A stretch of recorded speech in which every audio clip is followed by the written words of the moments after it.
మహాదేవ జై శ్రీరామ్. నేటి ప్రపంచం పూజ విధానం గురించి. ఈ కాలంలో ప్రతి ఒక్క పూజ కూడా ఆర్భాటంగా ఎక్కువైపోయింది.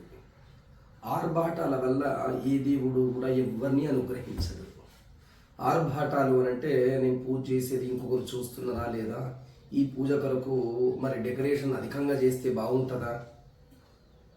చిన్న మాట అడుగుతాను, పూర్వం ఏ ఆర్భాటాలు ఉండేవి, కానీ భగవంతుడు అందరినీ కూడా అనుగ్రహించేవాడు. మనం వ్రతకథలు వింటూ ఉంటాము, ఆ స్వామి అనుగ్రహించాడు, ఆ స్వామి కళలోకి వచ్చాడు, ఆ స్వామి ప్రత్యక్షంగా ఇంకొకరి రూపంలో వచ్చి సహాయం చేశాడు అని. సో గతంలో ఎటువంటి ఆర్భాటాలు లేవు. ఆర్భాటాలకు మనం ఎన్ని రోజులైతే విలువ ఇస్తామో భగవంతుడు ఎవరిని అనుగ్రహించడు. లక్షల రూపాయలు ఖర్చు పెట్టుకుని పూజలు చేసినా కూడా అనుగ్రహించడు. సో మనము వచ్చేటటువంటి పిల్లలకు, వచ్చేటటువంటి జనరేషన్లో కూడా అందరికీ కూడా ఆర్భాటాలు లేకుండా పూజ చేసే ప్రయత్నం చేద్దాం.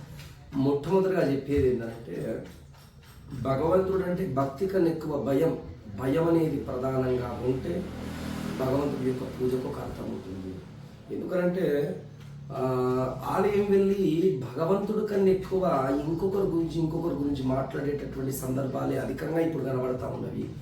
అదే కాకుండా మాల వేసుకున్న వాళ్ళు కూడా, మాల వేసుకుంటే నేను స్వామి యొక్క మాల వేసుకున్నాను, స్వామి యొక్క వస్త్రాలు ధరించాను, మరి నాకు ఇంకో ఆలోచన ఉండవద్దు అనేటటువంటి ఆలోచన కూడా ఈ కాలంలో లేదు.